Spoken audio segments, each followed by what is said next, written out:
নমস্কার বন্ধুরা, স্বাগতম আমাদের এই চ্যানেলে। আইপিএল 2026 নিলাম থেকে আজ এক অনুপ্রেরণামূলক গল্প। চেন্নাই সুপার কিংস ইতিহাস তৈরি করে প্রশান্ত বীরকে কিনেছে 14.2 কোটি টাকায়। এর মাধ্যমে তিনি হয়ে গেছেন আইপিএলের সবচেয়ে দামি আনক্যাপড প্লেয়ার।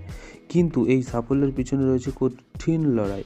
প্রশান্তের ছোটবেলার কোচ রাজীব গোয়েল জানিয়েছেন, 2020 সালে প্রশান্ত ক্রিকেট থেকে অবসর নেওয়ার কথা ভেবেছিলেন। সেই সময় তার দাদুর মৃত্যু হয়। দাদুর এলআইসি পেনশনই ছিল পরিবারের একমাত্র ভরসা। বাবার বেতনে 5 জনের সংসার চালানো ছিল কঠিন। এই সময় পাশে দাঁড়ান কোচ রাজীব গোয়েল। তিনি প্রশান্তকে শুধু ট্রেনিং নয়, আর্থিক ও মানসিকভাবেও সাহায্য করেন। ইউপি টি20 লিগে দুর্দান্ত পারফরমেন্স করে 302 রান ও 8 উইকেট নেন প্রশান্ত। এরপর সৈয়দ মুশতাক আলী ট্রফিতেও নজর করেন। আর আজ সেই প্রশান্ত বীরই সিএসকের 14.2 কোটি টাকার তারকা। এই গল্প প্রমাণ করে, স্বপ্ন বড় হলে পাশে সঠিক মানুষ যদি থাকে, কোনো বাধাই সাফল্য আটকাতে পারে না।